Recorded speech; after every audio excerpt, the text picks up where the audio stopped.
A proposta dessa mesa redonda é justamente essa, de que os irmãos possam estar interagindo também com os palestrantes, né? E assim sanar suas dúvidas. Então, eu vou começar por aqui. Deixa eu ver. Ele faz uma pergunta aberta aqui, a pessoa, né? Como o Senhor entende esse misto? Como vocês entendem? Vou reformular aqui. Esse misto: tradição, religiosidade, comunhão e unidade no reino de Deus. Vai passando aí. Como vocês... Tese de doutorado. Como vocês entendem esse misto? Tradição, religiosidade, comunhão e unidade no reino de Deus. Atos 2,42, né, amigos? Atos 2,42. Eles perseveravam na doutrina dos apóstolos, ou seja, eles perseveravam numa tradição, né? Nós temos uma nuvem de testemunhas, né? Eu gosto muito de Hebreus 11, e quando ele começa Hebreus 12, ele fala: e tendo essa nuvem de testemunhas, a gente avança, a gente segue. Então a gente não pode abrir mão da tradição. Como é que é o nome do cara? Acho que é o Pelican que fala, né? A tradição é a fé viva dos que morreram. O tradicionalismo é a fé morta dos que vivem, né? Deu para pegar, irmãos? Né? Legal. Então, assim, eles perseveravam na doutrina dos apóstolos, e como eu preguei ontem aqui para os irmãos, quem veio ontem, foi ontem que eu preguei aqui, eles... calma, irmãos, é que eu... Sabe como é que é, né? Aí o que acontece? E aí, eles perseveravam também na comunhão. Então, tradição e comunhão estão amplamente ligadas, né? Porque nós temos comunhão com quem está na mesma tradição que a gente. E se a gente para pensar no mundo multifacetado que a gente está hoje, nós precisamos ter comunhão, né? Quem é batista ter comunhão com os batistas, né? E eu que sou de uma tradição pentecostal, preciso ter comunhão com os pentecostais, mas a unidade vai fazer com que eu, pentecostal, tenha unidade com os batistas, até dos presbiterianos eu gosto, né? Então, assim, a unidade é isso. Tem presbiteriano aqui, né? Me disseram. Eu senti uma inquietação. Olha aí, vocês são uma benção. Houve uma inquietação aí por parte de alguns. alguns. Olha aí, editora fiel, parceiraça aqui. Não, eu gosto bastante, mano. Calvino. Calvino é o teólogo do Espírito Santo. Os presbiterianos que não se tocaram disso ainda, né? Mas nós assembleanos, eu já fui da assembleia, mas a assembleia nunca sai da gente, só pra vocês saberem, né? Aí, gente, o que acontece? Eu acho que tá tudo ligado, entendeu? Tradição... a religião, é que assim, esse negócio da religião é problemático, vocês me ajudem. Eu não sou daqui, assim, eu entendo que a religião, enquanto religião, ela é uma coisa ruim, porque a religião é o esforço humano de querer chegar a Deus. E nós não temos isso, nós somos cristãos, é onde Deus fez um esforço para chegar a nós. Deu para acompanhar? Religião é nós querendo chegar a Deus. E cristianismo é Deus que se chegou a nós. Agora, Tiago vai falar da verdadeira religião, né? Enfim, aí eu quero que vocês... eu estou falando muito aqui. Cara, diz aí de novo. Como vocês entendem... Não tudo não, só os... Tradição, religiosidade, comunhão e unidade no reino de Deus. Tá. Eu vou bem na linha do que você falou já, em vários sentidos, assim. Os protestantes, hoje, eles têm uma ideia muito equivocada sobre o lugar da tradição na igreja.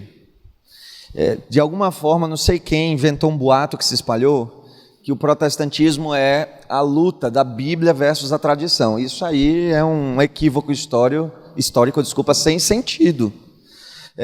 Nunca se teve em xeque o lugar da tradição. Na verdade, a gente poderia dizer que o protestantismo é uma reação, ou seja, é uma tradição escriturística versus uma tradição não escriturística, não é? Ou seja, uma tradição que tem a Bíblia como autoridade última versus uma tradição que não tem a Bíblia como autoridade última. A autoridade estava no magistério.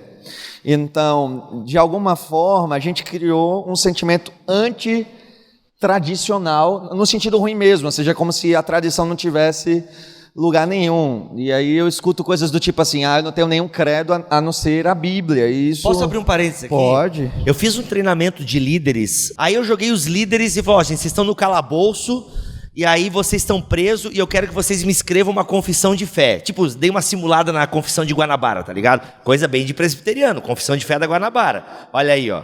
Aí, bem essa parada assim mesmo da confissão de fé da Guanabara. Ninguém me citou o credo apostólico. Como é que você está preso num calabouço, um ditador pede para você escrever uma confissão de fé e você não se apropria do credo apostólico? Por quê? Porque principalmente no meio pentecostal, e eu posso dizer, não, isso é coisa de católico. Quem disse que é, irmão? O crer em Deus Pai quer falar igual o católico, crer em Deus Pai, ou credo apostólico? Mano, isso é da igreja, velho. Ô Bibo, nessa pegada aí também que você falou e acabou de comentar com a gente, talvez exista, você na sua concepção, na concepção de vocês aí, exista algum tipo de querer levantar uma bandeira, né? Porque é dos católicos e tal. Isso existe, isso acaba atrapalhando também na concepção de vocês, essa questão de transmitir, de citar até um credo, porque foi outra pessoa, foi um católico que escreveu isso aí. Então, como eu estava dizendo... Não, fechei meu parênteses aqui, vai lá, continua, irmão. Então, você tinha, né, essa lógica de pessoas do tipo assim, eu não tenho nenhum outro credo além da Bíblia. Ora, isso é impossível. Se você não tem nenhum credo além da Bíblia, então você não pode nunca usar o nome Trindade, você não pode falar de Jesus, que é ao mesmo tempo uma natureza divina e uma humana, apesar de ser uma só pessoa, porque isso tudo são formulações da tradição cristã, não é? Então, não tem nada de errado com a tradição, pelo contrário, nós somos devedores dela, glórias a Deus. Agora, de fato, inclusive daí vem as confissões de fé, não é? Os batistas têm sua confissão de fé, os presbiterianos as suas, etc. Então a tradição é um negócio bom. Aí você falou religiosidade, deixa por último, qual é o outro? É comunhão? Comunhão e unidade, vejam, exatamente por ter uma tradição cristã que nós temos comunhão, bem na linha do que o Bibo falou. A nossa comunhão se dá em torno da tradição cristã, aonde vem a unidade, né? Então essas coisas estão ligadas. Agora, a questão da religiosidade, aí é um pouco assim, porque a questão não é religião, é religiosidade, como foi posto, é uma coisa ruim. Como ele falou, como ele chamou, tradicionalismo, né? Essa religiosidade é esse esforço humano tentando fazer alguma coisa. A coisa da religião em si, aí a gente precisaria definir termos, né? O problema é esse, toda discussão precisa ter os termos definidos. Se a gente vai para a religião na perspectiva do religare, ou seja, desse processo de se religar com Deus, eu brinco que, então, nós temos uma religião e ela é Cristo. Então, a nossa religião é Jesus, porque a única coisa que pode nos religar a Deus é Cristo, não é? Então, a religiosidade aí sim é ruim, essa coisa desse esforço humano de criar regras e essa coisa toda. Então, eu diria que a única coisa que está destoando entre as 4 coisas que você falou é a religiosidade, porque tradição, comunhão e unidade estão relacionadas, não é? A religiosidade é que é uma coisa ruim, então talvez seja contra as outras as coisas. Então, talvez é quando o homem começa a se meter nesse processo aí dá um processo de religiosidade, talvez. Tem um autor que diz que quando os pescadores não pescam, eles brigam. Então, percebendo a progressividade do desenrolar da igreja, quanto mais ela teve tempo para fazer outras coisas que não evangelizar, orar, atender os pobres, é o mais que eles tinham um problema com a comunhão, né? Então, parou de ser perseguida, o que a gente vai fazer agora? Vamos começar a perseguir os outros. Então, eu acho que muito do problema que a gente tem em ter comunhão com os irmãos de tradições diferentes, de confissões diferentes e coisas do tipo, é essa falta de percepção do que estamos fazendo aqui, do que fomos chamados para fazer, de maior é aquilo que nos une do que o que nos separa, né? Então, essa ociosidade, por assim dizer, né? E não termos nada que de fato esteja nos impelindo a com urgência fazermos aquilo que fomos salvos para fazer. Então, acho que isso prejudica demais a nossa comunhão, e aí, porque todas as outras coisas, é impossível a gente ter uma linha única para seguirmos aqui nesse mundo. É impossível. Então, aí tem uma outra pergunta aqui agora, a gente está falando sobre unidade, né? E aí a questão vem falando sobre essa multiplicidade que tem hoje de denominações. Então, essa vai ser boa. Diante dessa orientação bíblica que vivemos, a unidade numa era individualista, como podemos ter essa visão de reino diante de tantas denominações? Quais atitudes tomar? Não, então, eu estava conversando com o Biba um pouquinho ali. No meu doutorado eu trabalho com um teólogo, talvez você conheça também, que é Kevin Van Hooser, que é um teólogo da área de hermenêutica. E escutem, viu? Escutem para depois dizer alguma coisa que eu não disse, porque tem esse negócio também. Van Hooser defende que uma teologia só é verdadeira se ela é evangélica, ou seja, pautada na Escritura, e ela é católica. Quando ele está usando o nome católico, ele não está falando da igreja romana. Tem nada a ver com o catolicismo romano. E a gente tem esse problema, né? A gente, de novo, não define bem os termos, aí dá problema, né? Para a cabeça da gente católico, como a gente liga uma determinada denominação cristã, é uma coisa ruim, né? De cara, quem tem esses problemas. É igual universal. Coisas do tipo. Mas a catolicidade é uma característica da igreja de Cristo. Que catolicidade é dizer que nós somos uma igreja universal, de fato, não é? E a catolicidade da igreja, ela contempla essa certa pluralidade do reino, né? Pluralidade. Tem que fazer... Isso é cansaço já. Pluralidade. Obrigado. Eu tenho que olhar para minha esposa, percebeu, né? Eu vou e acompanho lá ela. Então, essa perspectiva de pluralidade, ela é possível, e ela não é só possível, ela é desejável dentro da Igreja de Cristo, desde que esteja atrelada à nossa fé. Em que sentido? Ao que você falou, para credo apostólico. Existe um tronco da fé cristã que não é negociável. Ele não é negociável. E eu não vou discutir aqui qual é o limite desse tronco, porque não vem ao caso. Mas... Tem um credo, né? Tem um credo que ele tem, em termos mundiais, ele tem signatários do mundo inteiro. Inclusive até tem brasileiros que são signatários desse credo.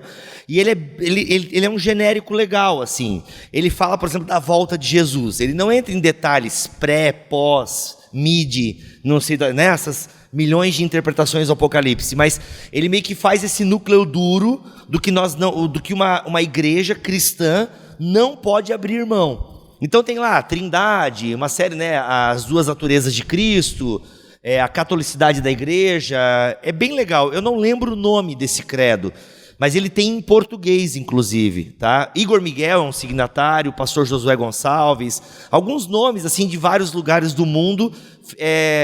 Poxa, eu vou mandar uma mensagem pro Igor, até o final eu vou ter a resposta. Mas isso eu achei muito legal, por quê? Porque ele dá meio que o núcleo duro, né, do que seja, se é para ser uma igreja cristã, não dá para abrir mão disso daqui, né? Abriu mão disso daqui, por exemplo, né, a questão cristológica. Tem algumas igrejas que elas abrem mão da questão das duas naturezas de Cristo. Pô, para nós já não dá, entendeu? Para nós não crer nas duas naturezas de Cristo é uma heresia, né? Não crer na Trindade, aí bagunçou tudo mesmo. Agora, assim, lógico, né? É discutível, né? Quais são os limites. Igrejas de confissões diferentes vão dizer que esses limites eram distintos. Eu sou uma pessoa muito ligada à confissão de fé. Eu gosto muito da doutrina histórica dos batistas. No entanto, não entro em radicalidade, sabe? Assim, eu não sou pentecostal, mas eu considero os irmãos pentecostais meus irmãos. E assim por diante. Eu não vou ficar dando aqui exemplo, não, que acaba se complicando, né, toda vez.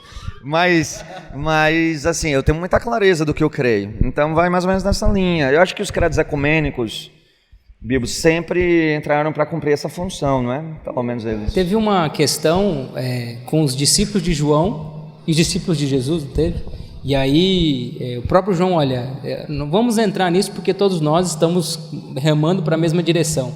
Depois, na igreja de Filipos, tem algumas pessoas lá que parecem ter motivações estranhas, e Paulo fala assim, olha, eles estão pregando Cristo, então meio que esse aqui é o núcleo duro da nossa fé, eles estão fazendo isso, então tem gente lá que é inimigo da cruz de Cristo, mas esses aqui não, eles estão dentro desse limite do que é aceitável. Historicamente tem a tentativa do Pacto de Lausanne, né, que é juntar gente de todo mundo, né, século XX, para tentar formatar uma teologia nesse núcleo duro e estabelecer algumas ações da igreja. você tem coisas positivas, você tem algumas coisas que são que você precisa olhar depois. Talvez algumas igrejas não entenderam bem, é daí que surgiu muito essa questão da missão integral, mal interpretada. Mas você tem ao longo da história tentativas, mas aí você esbarra naquele negócio, né? Quem é que vai encabeçar o processo? A gente vai chamar do que? Até o nome pelo qual você vai chamar a confissão dessa pode contemplar uns e esquecer de outros, e a gente esbarra na nossa humanidade. Mas acho que sim, deveríamos ter muito mais comunhão e aceitar muito mais essas periferias do pensamento, dos comportamentos, das práticas da igreja do que fazemos hoje. E teríamos muito mais resultado. Fazer um contraponto aqui que talvez pode trazer alguma discordância, mas a igreja católica, de certa forma, faz melhor isso do que a igreja evangélica. Não estou dizendo que exista um pensamento único na igreja católica. Não, na história da igreja católica você tem vários movimentos, né? Os próprios mosteiros surgiram da dissidência, da não concordância com a igreja, com a instituição da igreja católica. Mas eles conseguem, parece que institucionalmente, politicamente, conservar uma certa unidade, né? Pelo menos eles se dividem muito menos do que nós, né? O pastor até ilustrou que até a nossa divisão é missionária. Tu estava aí? Tu estava aí já? Tava. Meu Deus do céu. Mas é um desafio, a gente tem que orar mais e pensar e fazer mais coisas sobre isso. Cara, deixa eu discordar de ti num sentido bem legal. Falou em discordar do homem de Deus, irmão? Vai discordar do homem de Deus na hora. Ei, isso aqui é censura, viu? Não, é sério, mas eu acho que a gente não é uma discordância, não. Tu vai ver que a gente vai caminhar para o mesmo lugar. Ó, eu sempre digo que nós, quando entendemos, nós somos católicos melhores e que a igreja romana, ela não consegue viver a catolicidade de verdade, só nós. Eu vou explicar o porquê. Tu leu bastante o Van Hooser, né? Porque o Vinícius colocou um negócio interessante. Ele diz assim, eles conseguem ter uma certa unidade. E é interessante porque a unidade deles aparenta ser institucional. Isso, assim, a subordinação ao magistério, principalmente na figura do Papa. E eles não estão, aparentemente, muito preocupados em resolver a questão de doutrina, né? Parece-nos. Então, tipo assim, tu és carismático, desde que tu se submeta ao magistério, tá tudo bem, mas tu é tradicional. Igual. E aí eu vou trazer um lado bom da nossa parte. Veja, nós não temos nenhuma estrutura institucional que nos submeta. E, pelo vínculo do Evangelho da Paz, a gente consegue caminhar juntos nessa real catolicidade, por termos esse Evangelho da Paz em comum, nós nos consideramos irmãos. Se consideramos irmãos, quer dizer que eu considero você cristão, assim como você também me considera cristão, e eu creio que isso é uma catolicidade muito melhor do que aquela imposta ou que é baseada em fundamentos assim tão humanos quanto a institucionalidade. Porque assim, é lógico que a gente tem um bocado de falha nessa relação de denominações, mas a gente tem muita coisa legal também, e só estou tentando trazer luz ao que é legal. Porque, por exemplo, eu não sei, eu suponho, né, que você vai seguir uma linha mais do dispensacionalismo pela palavra da vida, eu sou aliancista. Enfim, a gente tem umas coisas assim bem... Mas isso não nos impede de nos perceber como irmãos autênticos, não é um irmão de segunda linha não, tipo, o cara é dispensacionalista, é um irmão de segunda linha. Não, a gente não tem isso. Então, assim, lógico, dentro desse relacionamento saudável, né? Todo mundo se relaciona assim? Óbvio que não. Estava conversando com o Bibo ali, brincando, eles dizendo assim, eu não curto muito a coisa lá do culto, né? Que é o princípio regulador do culto. Cara, eu sou fã do princípio regulador do culto. Sério? Muito. Nossa, Deus do livre. Muito. Então, mas tipo... percebe? Então a gente conversa numa boa e convive numa boa. O que nos une é maior, né, gente, do que é aquilo que eu falei na minha mensagem hoje. Ficar discutindo essas coisas, acho que tem ambientes para discutir isso. Agora, ficar discutindo essas coisas nas últimas consequências em vários ambientes é ficar discutindo a cor da toalha e o tamanho da bacia enquanto os pés continuam sujos, né? E a igreja não está ali para ficar discutindo o tamanho da bacia e cor da toalha, tem que lavar os pés. Agora, a discussão teológica ela é importante, tem o seu espaço, né? Mas acho que essa pergunta está muito ligada também a as trocentas mil denominações que a gente tem, né? O cara briga com o carinha na igreja, vai lá e abre a dele, assim, né? Realmente, esse pode ser sim um problema da reforma protestante, né? O fato de ter entregue a Bíblia na mão de todo mundo, e aí o cara, eu leio, tem que batizar criança. Vamos lá, gente, quem quer batizar criança, vem para cá. Não, batiza adulto. se batizou criança, tem que batizar, entendeu? Então pode ter isso. Agora, é por isso que a gente precisa procurar aquilo que nos une, né? E eu acho que isso o Ximenes explicou muito bem, né? O meu amigo não me respondeu no WhatsApp, mas eu vou descobrir e passo para vocês esse credo. É bem legal. Credo mundial. Essa proposta é legal também, no sentido de compartilhar as ideias, porque o Bíblia finalizou aí com algo interessante. O que nos une é bem maior, na verdade. Então existem coisas que a igreja tem que assumir o seu papel, com relação a até o ID de Cristo, por exemplo, que é fato. É para a igreja, e ponto. Nós temos que, muitas vezes, dar importância ao que de fato nós fomos chamados para atentar, e o que é importante, e assim fazê-lo, né? E mais uma pergunta também, para que a gente não possa também demorar, direcionada ao pastor Marcelo. Isso aqui é... Oi, segura a bomba, papai. Como combater... Aí tem a ver até com a que a gente estava falando. Como combater os falsos ensinos que tem como centro o homem e o seu pseudo-poder em um contexto de unidade na igreja?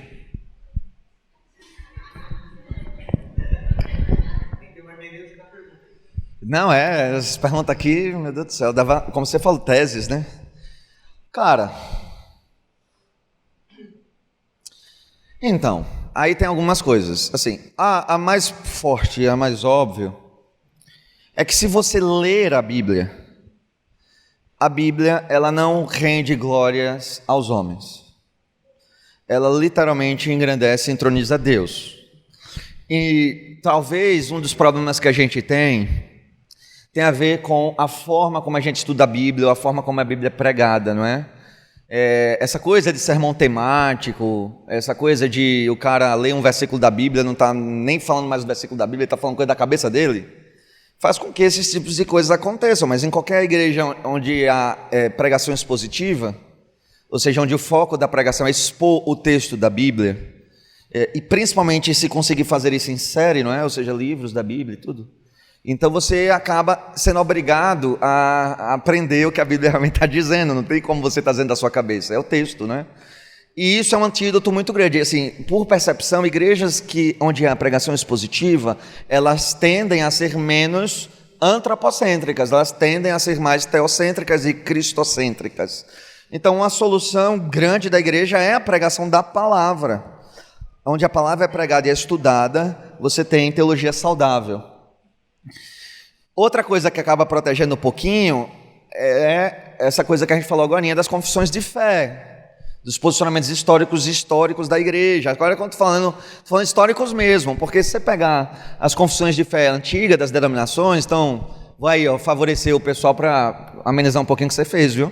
Então pega lá a confissão de Westminster para os presbiterianos, pega as confissões de fé batista, enfim.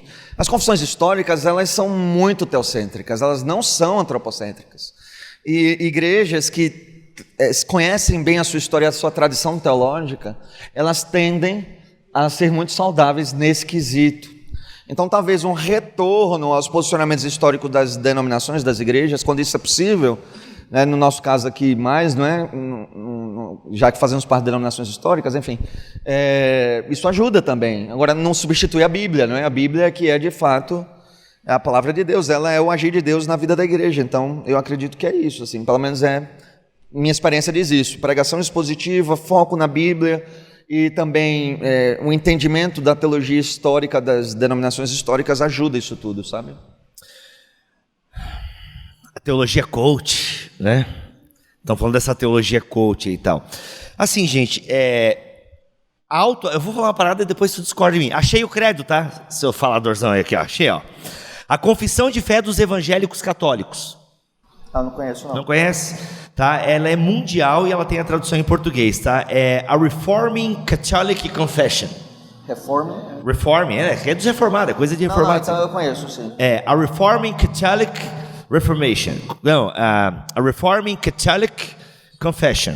Ok? Eu mandei para o Tarcísio, ok? Eu mandei o vídeo onde eu falo sobre isso e lá na descrição do vídeo, aí você já me dá um view no meu vídeo, tem lá também o link para a confissão, tá? Então é bem legal, gente, a confissão de fé dos evangélicos católicos, o que nós evangélicos, representando diversas igrejas e tradições teológicas, afirmamos conjuntamente.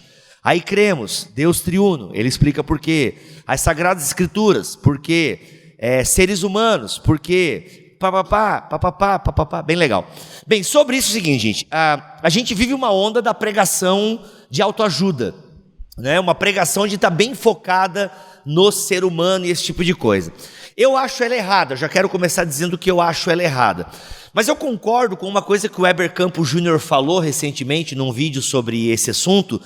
Será que o fato de nós termos tantos pregadores falando as emoções dos seres humanos não significa que também nas nossas pregações muito embasadas biblicamente não esteja faltando um pouco de amor? Será que nas nossas pregações academicamente redondinha, agora eu já estou parafraseando ele, né? Então agora é por minha conta que eu estou falando aqui, né? Mas será que nas nossas pregações bíblicas não falta às vezes um pouco de alcançar às vezes o coração das pessoas? Porque eu sou honesto em dizer, tem gente que prega de forma expositiva, mas é chato pra caramba, que não é o teu caso, né? Que é chato. O cara não muda nem o tom de voz, irmão. E ele parece estar dando aula numa faculdade de teologia, mas ele está na igreja.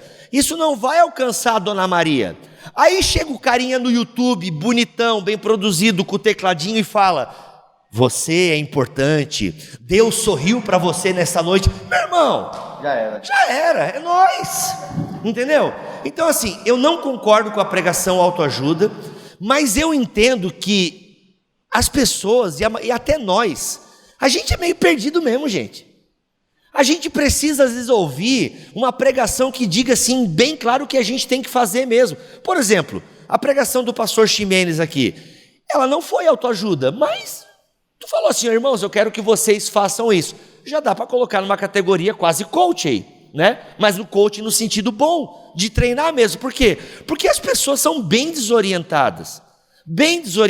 Então eu convivi, eu entrei no mundo gospel, gente, por conta de um livro que eu estou escrevendo, chamado Deus que Destruiu os Meus Sonhos. Bem legal, não vai vender nada por conta do título, mas tudo bem, né? Mas eu entrei no meio dessa galera, por quê? Porque essa galera fica falando: acredite nos seus sonhos, né? Mano, é isso, porque as pessoas elas estão tão cansadas, cheias de problemas, indo no trabalho, em casa, aí...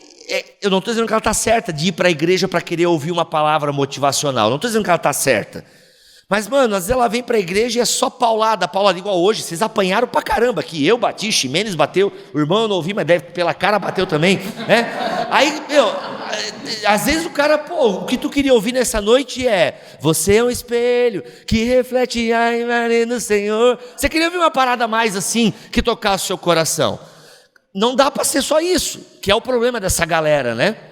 E essa galera mistura coach com Bíblia. Nossa, mano, tem uns caras aí que são bons coaches, mas são péssimos teólogos. E aí que está o erro. Então, eu acho que assim, como é que a gente vai trabalhar isso? É isso dali, ó. É palavra, mas também ter a sensibilidade, sabe? De aprender também a ouvir o coração do outro, sabe? Porque às vezes a gente chega atropelando com doutrina, entendeu? E o cara vem, eu já cometi esse erro, o cara vem falar uma parada e ele cita um versículo bíblico errado, mas aquilo nem era o negócio que ele veio me contar, mano, e eu foco naquilo, no erro do cara, e ele queria me contar outra coisa. Eu não fui sensível ao coração dele, eu estava mais preocupado em corrigir a teologia dele do que ouvir a alma dele, sabe? A alma cansada e tal. Então, eu achei que você tem esse equilíbrio, assim. Eu gostei muito do que o Weber falou, né? Então, eu vi o vídeo, tá? E eu acho que é isso mesmo. Por aí, mais ou menos. É né? certo. Eu gostei também do que ele falou. Estou pensando aqui qual é o benefício da teologia da prosperidade para a igreja histórica? Aí eu fiquei pensando, né, na pergunta. O benefício é justamente a gente pensar de que sim, nós visamos o reino. Só que enquanto nós não estamos no reino, nós vivemos aqui na terra. Então a ênfase da teologia da prosperidade é justamente prometer coisas aqui na terra. E talvez um dos problemas da nossa pregação, das nossas ênfases em ministérios, é só apontar para o reino. Certo, está certo, de fato é o reino, ok. Mas enquanto a gente está aqui na terra, a gente faz o quê? Como é que a gente lida com a doença? Como é que a gente lida com o divórcio? Como é que a gente lida com o casamento? Com a palavra bênção.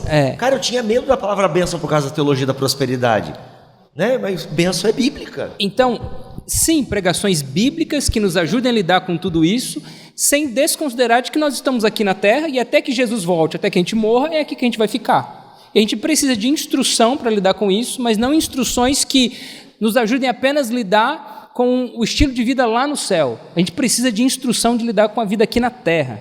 Então, não concordo com a teologia da prosperidade do jeito que é pregada, mas se tem uma coisa que ela nos incomoda para a gente fazer diferente agora, vamos falar da vida aqui na Terra com os princípios bíblicos.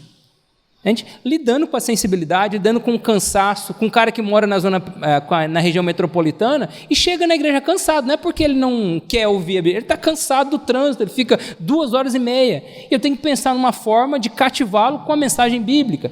Então isso não é ser humano ou humanista, isso é ser sensível à necessidade e à demanda do dia do irmão. E vou dizer, queridos, assim, às vezes, uma virtude que os pregadores pentecostais têm, muitos falam muitas abobrinhas, é inegável, né?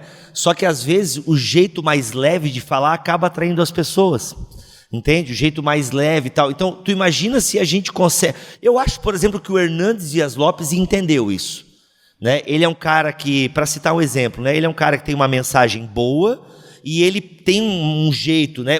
O Weber Campos Júnior, outro cara que eu sou fã, né, prega, ele tem, e não fica citando grego e hebraico para cima e para baixo, né, e prega com uma vida e dá vida àquela mensagem, porque às vezes é isso mesmo, cara. O cara demorou às vezes 2 horas para chegar na igreja e ainda vai ter que andar mais 1 hora para chegar até em casa. Então a gente tem que encontrar esse meio termo, sabe, sem abrir mão de coisas que são necessárias, mas a gente precisa ter essa sensibilidade. Isso é muito legal. E é difícil pra caramba a gente achar esse equilíbrio, né? A gente apanha às vezes até achar esse equilíbrio. Ser pastor não é fácil, né? Bem, tem mais uma pergunta aqui. E tem muito a ver com o que está sendo falado. Pregar o evangelho significa anunciar as boas novas. Mas para que seja uma boa nova, antes deve vir a notícia ruim. Não há apresentação verdadeira do evangelho que oferta perdão que não seja precedida pela proclamação da lei que anuncia a condenação. O quanto temos falhado no nosso despreparo em evangelizar? Uma pergunta, ele já está afirmando que já é uma proposição gigante, né? Já está uma preposição já para argumentar. E de forma simplista, apenas dizer Jesus te ama. Então, Spurgeon dizia o seguinte: antes de você pregar a graça, você tem que pregar a lei. Veja, óbvio, isso é um padrãozão para a teologia, da tradição teológica que ele faz parte, não é? Bem, é verdade, não é? Vamos pensar que o evangelho é boa notícia, né? Só que na época em que os apóstolos pregavam, tinha uma realidade cultural. Todas as pessoas se sentiam devedoras dos deuses de alguma forma, independente da cultura do povo e da religião. Era aquela noção, se está caindo um trovão, é porque a gente está pecando de alguma forma, vamos pedir perdão aos deuses. Havia um sentimento meio que coletivo de dívida com os deuses, e aí o que o evangelho faz é colocar que dívida é com Deus, não com os deuses, mas a nossa realidade de pecado com Deus, e apresentar a boa nova como uma resposta. Isso é maravilhoso. Só que a gente vive num tempo em que as pessoas não acham que são pecadoras. Então elas não acham que tem um problema a ser resolvido. Não adianta você dar uma boa notícia a quem acha que não precisa de uma. Então é bem verdade de que a gente precisa pregar a lei. Entenda pregar a lei? Pregar sobre a nossa condição sem Cristo, sobre a nossa necessidade, a nossa realidade de devedores de Deus. E aí sim apresentar o evangelho como boa notícia. Lógico que fazer esse tipo de sermão, e olha que eu estou só resumindo isso, tem um bocado de mais coisa, né? É trabalhoso, esse tipo de exposição é difícil, tal, mas é necessário. No entanto, eu estou com medo, já pegando na vibe do que falou, estou quase na acumulativa aqui, tá? É o seguinte, de fato, esse tipo de coisa, Jesus ama você e não sei o que, isso não é legítimo ao evangelho. Você não viu... Deixa eu dizer uma coisa a vocês, como é que o padrãozão de pregação do evangelho é assim: crê em Jesus para você ir para o céu e não ir para o inferno. Veja, esse tipo de pregação nunca foi feita na Bíblia, não tem um lugar que um apóstolo faça uma pregação como essa, não tem. Os apóstolos pregavam mesmo dizendo, olha, Deus criou tudo, Atos 17, aquele que criou todas as coisas e colocou os homens em todos os lugares, agora ordena que todos em todos os lugares se arrependam. pois há de julgar todas as coisas a partir do homem que levantou e provou isso ao ressuscitar dos mortos, não é? A palavra de Paulo em Atos 17 é até bem dura. No entanto, deixa eu dizer uma coisa, não adianta você na sua fala botar mais força na lei do que na graça. Porque lembrem-se, o objetivo da pregação não é a lei, mas sim a graça. Ou seja, a lei é importante, colocar a condição de pecadores é importante, mas não é o objetivo, né? Ela é necessário, só é pregação autêntica quando isso está posto, mas não é o objetivo, porque senão a gente vira legalista. E está aqui, né, só fazendo a ressonância do que foi dito. Talvez esse é o nosso pecado, de quem prega expositivamente mesmo, a gente acabar virar assim, muito focado apenas no conjunto da obra e tal, esquecer das pessoas. E é um reconhecimento público aqui, né? Eu acho que sim, acho que isso é muito possível. A gente só precisa ser cuidado então para não ser legalista, mas de fato, dizer Jesus ama você, isso aí, gente, não vai... O evangelho vai ser uma ofensa, né? Antes de ser uma boa notícia, ele é uma ofensa. E eu acho legal que tu citaste Atos 17, porque Paulo, né, o texto deixa bem claro que ele fica irritado, né, com a idolatria em Atenas. Ele fica pistola e tal. Só que quando ele vai discursar, senhores atenienses, né, ele começa fazendo isso, é bem Tim Keller, né? O Tim Keller pega muito esse exemplo de Paulo. Ele começa dialogando com a cultura, ele não descarta logo, né? Porque gente, vocês são pecador, miserável. Ele vai terminar dizendo que a galera é pecadora e que precisa reconhecer que está errada. Só que ele começa dialogando primeiro, né? Então a gente precisa saber dialogar com essas teologias e falsas teologias que nos circundam e que adentro. Gente, 2 Timóteo capítulo 4.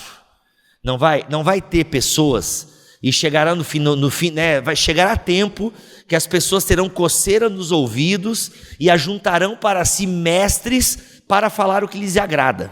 E por isso que Paulo fala para Timóteo: prega a palavra, irmão. Prega a palavra, né? Porque a pessoa vai querer ouvir coisas que fazem bem para elas. Então, assim, se a gente prega a palavra, considerando o contexto e pegando essa malemolência paulina, né, de saber dialogar com a cultura, mas não só dialogar com aquela cultura, mas também confrontar a cultura, eu acho que a gente tem um caminho saudável aí pela frente, né? Paulo é um excelente exemplo, porque ele começa de fato com essa diplomacia, mas ao final você percebe se de fato você pregou o evangelho direito. Por quê? Porque algumas pessoas discordam e o deixam. Se as pessoas concordarem com a pregação do evangelho sem aderirem a ele, elas não entenderam o evangelho. Porque o evangelho, ele produz essa acusação e depois produz uma solução para o problema. Então, Paulo pregou o evangelho, com jeito, com a política, mas ao final, alguns aderiram e outros não. Nós não vamos ouvir sobre isso agora, em outro momento nós o ouvimos, mas eles entenderam o evangelho. Eles entenderam que são pecadores, estão em guerra contra o Deus do universo e eles não querem arrependimento em relação a isso. E eu quero recomendar aqui o livro Os Outros da Bíblia. Foi um livro que nós lançamos em parceria com a Thomas Nelson Brasil. E o André Reich, ele tem um capítulo sobre o livro Os Outros da Bíblia, só para vocês entenderem. O autor, ele pega os principais povos que tiveram influência na história e teologia de Israel. Então, quem são os babilônicos e qual a influência deles, né, na revelação divina? Como esses povos foram usados por Deus na revelação divina, né? E aí tem os babilônios, os cananeus, os gregos, e nesse capítulo sobre os gregos ele analisa esse discurso, e é legal que Paulo cita filósofos, Paulo cita um hino a Zeus ali no meio do discurso dele. Então ele faz a galera estava ouvindo Paulo e, pô, é isso, o cara conhece mesmo, pô, tá citando o filósofo, tá citando o Zenão, se eu não me engano, não, como é que é o nome do cara que escreveu o hino a Zeus, esqueci agora o nome dele, né? Tá citando, poxa. Só que Paulo vai afinando o discurso, né? Onde chega uma hora, peraí, agora já não deu para nós aí, né? Mas é muito legal que Paulo não descarta a cultura, não joga ela fora, sabe? Não demoniza a cultura, ainda que dentro dele o negócio ferveu. Mas teve a política, teve, sabe, o jeito, e não deixou de pregar o evangelho, mas teve um jeito de pregar esse evangelho, né? Isso é muito legal. Teve um bom senso, né? De saber analisar o ambiente e se aproveitar disso. E aqui eu vou abrir um parênteses, irmão. Eu sei que não tem a ver com o assunto, mas eu vou abrir um parênteses porque eu falei isso ontem e eu meio que não completei o negócio. É por isso que ficar colocando na internet que gay não vai para o céu não resolve a coisa. Entendeu? Ficar colocando o versículo de Levítico e versículo de Paulo lá para ficar combatendo a homossexualidade e toda a militância LGBT não vai fazer o gay se aproximar da igreja, tá? Só para deixar bem claro, não é assim que a gente guerreia. Acaba sendo um discurso de ódio, não de amor, né? Na explanação de Ximenes, falou que na condição de pecadores diante de Deus e a forma como Ele nos salva não nos permite ter um estilo de vida individualista. Foi para falar antes, né? A forma como Deus nos salva e tudo... Ficou preocupado. Calma aí, pastor. Vai dar. Né? Então, diante da pregação de ontem, né? A forma como Deus manifestou a sua graça e misericórdia por meio de Cristo, nos salvando, né? Dessa alma salvífica, vamos dizer assim, não nos permite viver um estilo de vida individualista. Isso está diretamente relacionado à nossa conversão, à experiência de humilhação e arrependimento dos pecados. Um textão, viu? O simples ato de levantar a mão aceitando Jesus, se não vier acompanhado desse arrependimento, não é conversão, é uma afirmação. Está afirmando, uma afirmação. Entendeu bem, né, a mensagem, então? Gostaria que o Senhor explicasse um pouco para nós sobre a verdadeira experiência de conversão. Então, assim, deixa eu tentar ser político, né? Eu não estou na minha igreja, tem que ter alguns cuidados também. Vejam, biblicamente falando, não há uma só passagem na Escritura onde haja um tipo de compreensão sobre conversão conforme a gente tem como prática nos nossos dias. Então deixa eu explicar o que eu estou dizendo. Não existe nenhuma ideia na Escritura que possa embasar discursos do tipo assim. Houve uma pregação, não é? E aí alguém dizia assim, o pregador dizia assim: você que ouviu essa mensagem e que creu nessa mensagem, vem aqui à frente que eu vou orar pela sua vida e você será salvo. Bem, eu estou entendendo que é essa linha da pergunta, né? Eu acho que é isso mesmo, né? Vem aqui à frente que eu vou orar pela sua vida e você será salvo. Veja, eu não estou fazendo um discurso contra apelo não, tá? Não vou entrar nesse mérito não. De novo, eu não estou na minha igreja, eu tenho que respeitar, mas a questão não é se faço apelo ou não. Não é essa a questão, é a promessa que é feita, é só isso. Essa promessa de você vem aqui à frente e eu vou orar pela sua vida e você será salvo, ela é antibíblica, ela não é bíblica. Não existe isso na Bíblia. Não tem uma passagem da Bíblia que diga que se uma pessoa orar por outra, tem capacidade de fazê-la ser salva. Porque, irmão, se eu tivesse a capacidade de fazer uma oração por alguém e ela ser salva, eu ia ali para a praça. Botava um carro de som bem grande, orava pelo povo, e eles estariam salvos. Ninguém tem essa oração, isso não existe. O problema, eu só quero focar o problema a isso, assim. Nenhum pastor, presbítero, diácono, seja o que for, ele tem a capacidade de orar a fim de conceder salvação às pessoas. Isso não existe, tá? Essa é uma promessa falsa.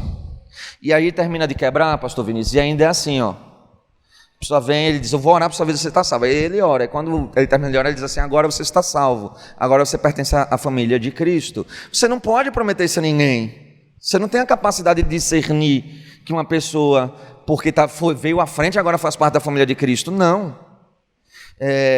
O que a Bíblia diz é que quem crer é salvo. O instrumento que Deus usa para salvar o pecador é a fé. Vocês são salvos pela graça mediante a fé. É a fé que é o instrumento de Deus para salvar. E nenhum pastor no mundo tem a capacidade de mensurar um coração que crê ou um coração que não crê. Nós não temos a capacidade de fazer isso. Então, irmãos, O que eu quero dizer é que por mais que se faça apelo, e não, enfim, não é uma crítica ao apelo, mas por mais que faça apelo, se faz apelo, pessoas virão à frente. É óbvio que vão ter pessoas que estão vindo à frente e não creram, não estão salvas. E é óbvio que tem pessoas que não vieram à frente, mas creram e elas estão salvas. Porque a graça, ela age na vida da gente através da fé, não através de uma oração. Isso não é bíblico, tá? Por exemplo, aí é só para efeito de exemplo. Lá na igreja a gente não faz apelo, não tem apelo lá na igreja. Então a gente prega o evangelho e pronto. Aí, geralmente, quando eu digo isso, alguém me pergunta assim: e como é que você sabe quem se converteu? Eu digo: é simples, eu uso o parâmetro bíblico. Como é que na Bíblia você sabia que alguém se converteu? A pessoa pedia batismo. É simples, assim, a confissão de fé é o batismo. E aí, nem sequer, os pastores hão de concordar comigo, veja, na eclesiologia batista, só quem faz parte da igreja, um pouco diferente dos irmãos presbiterianos, na eclesiologia batista, só quem é igreja são crentes mesmo, confessos. Então a gente presume que no sistema congregacional, todos que são participantes são crentes. Veja, mas até isso é falho, a gente presume. O irmão faz profissão de fé, não faz? Faz profissão de fé, ele é batizado, mas a gente está presumindo, até nisso a gente não tem como carimbar, selo de 100% de garantia que é crente. Sabe por que não? Porque a caminhada cristã vai provar que alguns irmãos não são crentes. Vai passar por todo o processo de disciplina, e qual é o último processo que o Senhor nos ensina? Exclui, né? Trata como gentil. Você entrega para Satanás. Entrega a Satanás, como Paulo fazia. Parece exagerado, mas é isso mesmo. Então veja, lá na igreja a gente afere conversão, ou seja, passa a considerar um crente quem pede batismo. Mas então é isso, gente. O processo de conversão se dá. O evangelho é pregado, o Espírito Santo abre o coração de pessoas que estão ouvindo e capacita para que elas possam crer, e então a fé que vem e procede do Senhor faz com que a pessoa se converta a Cristo, e ela é uma cristã. Então esse é o processo de conversão, é um processo operado pelo Espírito de Deus, e não é homem nenhum que pode conceder salvação por oração, isso não existe. Agora eu posso fazer apelo, lógico que pode, a grande maioria das igrejas fazem apelo, né? Uma grande esmagadora, pode, não tem problema em si, mas o problema é essa promessa de que uma vez que ela recebe aquela oração, ela está salva. Isso não é bíblico, ela não é bíblico. Eu posso dizer que, como eu conheci a Cristo numa assembleia, numa quinta-feira foi feito um apelo, eu num culto de quinta, quem quer aceitar Jesus como Senhor e Salvador da sua vida, vem à frente. Lá fui eu, jovem, 17 anos, fui para frente, fiz a oração, é isso aí, não aconteceu nada mágico, né? Tanto que no mês seguinte, eu ainda vivi mais ou menos como eu vivia, né? Tinha meus rolinhos lá e tal, pá, mas estava indo na igreja e tal. Aí teve um dia que eu comecei a me tocar das coisas, né? Porque eu fui ouvindo a palavra e tal, poxa, isso aqui, aquela coisa lá e tal. E aí passou uns 6 meses, eu quero ser batizado, né? Então assim, começou com um apelo, talvez, né, pudesse começar de outra forma, né? Eu imagino que mesmo que não houvesse o apelo, eu estaria lá na igreja porque eu estava indo por causa dos meus amigos. Então em algum momento eu ia me tocar, poxa, eu preciso me batizar. Mas essa consciência viria com a pregação da palavra. Eu não sou contra o apelo, apesar de não fazer. Eu não tenho mais a prática de fazer, mas não sou contra não. Às vezes até faço, dependendo como é que está o flow do negócio. Mas eu não sou contra. Eu acho que às vezes o apelo tem uma parte boa do apelo, que é quando, dependendo da pregação que você faz, né, a pessoa tomar aquela consciência, aquela tomada de decisão. Eu acho que ele tem essa... Eu acho que às vezes ele ajuda, né? Mas atrapalha pra caramba também, às vezes. Então, às vezes é melhor não fazer.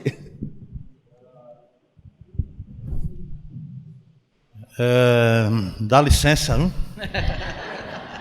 Eu sou de fora aí. Eu sou o pastor dessa igreja, então dá licença?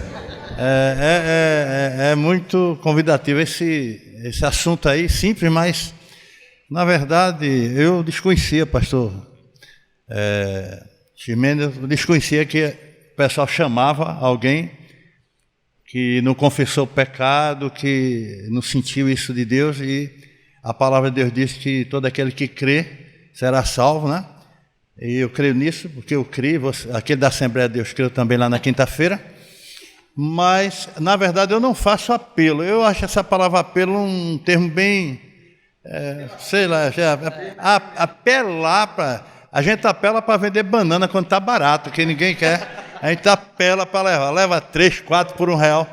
E o Evangelho de Jesus Cristo é uma coisa preciosa, não merece essa palavra apelar. Porque quem precisa de Deus é o homem. Então ele que tem que, na hora, sentir que Deus quer fazer tal. Então eu não faço apelo, eu convido, eu faço convite.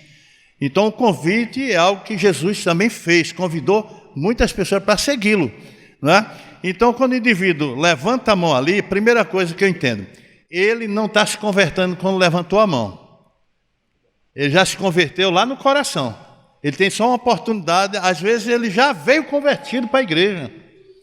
E aí eu vou entender dessa forma, ele levantou a mão, o sermão fez um complemento na vida dele, e outros pode ser que foi naquele momento mesmo. Mas, como você disse, muitos apelam, né? E apelam de verdade, viu? Porque fica 2 horas para ver se a coisa acontece. O maior apelo que eu já vi foi um pastor, que eu não quero falar o nome, né? Até porque hoje em dia ele é deputado, mas ele ficou 1 hora fazendo apelo para a galera dar oferta, mano. Foi num congresso, sem brincadeira, foi massa. Foi uma experiência de como fazer o apelo. Pastor, eu literalmente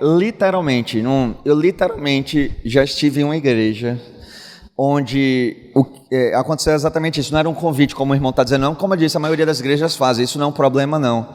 Mas ele prometeu isso mesmo: você vai vir aqui à frente, eu irei orar por você, e aí você então estará salvo. Ele disse nesses termos, e isso é um problema, de fato. E eu confesso, os irmãos, agora na minha igreja também, que não é uma coisa 100% de eficiência, mesmo eu crendo pela fé que Deus salva quando a pessoa se converte. O problema está na pessoa, se realmente ele está falando a verdade. Porque depois a gente vai para a profissão de fé, ainda a gente acha que e depois de alguns meses que vai embora, né? Acontece, e realmente não foi nada daquilo, e que a gente realmente, a gente não tem o poder de adivinhar, e nem quero, porque a palavra diz que o adivinho não vai para o reino, aí é melhor ficar por aqui. Mas tem a ver com aquelas tradições, né? Que os avivalistas americanos, eles dizem que o Billy Graham, ele era melhor, fazia mais apelos do que pregava, né? Ele era melhor fazendo apelos do que pregando. Enfim, avaliações à parte, o fato é que o crente, ele pode ter momentos de dúvidas se é ou não cristão, mas o crente de verdade, ele tem convicção acerca da sua salvação, né? Você pode ter momentos? Pode. Lendo biografias, você descobre... João Batista, pergunta para Jesus se ele é de fato o Messias ou se a gente tem que esperar outro. Então, assim, ele não podia desamarrar a sandália de Jesus e eu não posso de João Batista, quanto mais de Jesus. Então ele teve algumas dúvidas, mas ele não viveu com dúvidas. Então o crente de verdade, ele sabe que é crente. No final das contas, ele é o grande responsável por saber se é ou se não é. Tomé teve dúvidas, né? E Deus não é contra dúvidas, tanto que Deus transforma a dúvida de Tomé em culto, né? Em adoração. Isso é maravilhoso. Justamente. E da mesma forma assim também, né, o processo de conversão, ninguém tem como mensurar, mas porém, o ladrão na cruz do Calvário, quando se arrependeu e Jesus viu que era de coração, e ali mesmo ele, obviamente, mas ele tinha propriedade para dizê-lo, né? Jesus saberia, a gente não tem como mensurar isso, obviamente. Enfim, nós chegamos ao fim, sendo redundante, né? Foi muito bom, muito proveitoso. A galera pegou a deixa de ontem. O pessoal tá ligado. É isso aí, gente. Eu louvo a Deus por essa oportunidade que Ele nos concede de podermos viver isso como igreja. Essa proposta de unidade na era do individualismo, né? A gente veio trabalhando isso desde o início do ano com um pastor, cujo tema tem sido trabalhado aqui o ano todo, nas conferências da igreja, e a gente combinando aqui agora com essa conferência, para que a gente pudesse vivenciar essa unidade de corpo. Entendendo que o corpo de Cristo não está simplesmente numa igreja local, mas ele é muito, muito, muito mais que isso, não é verdade?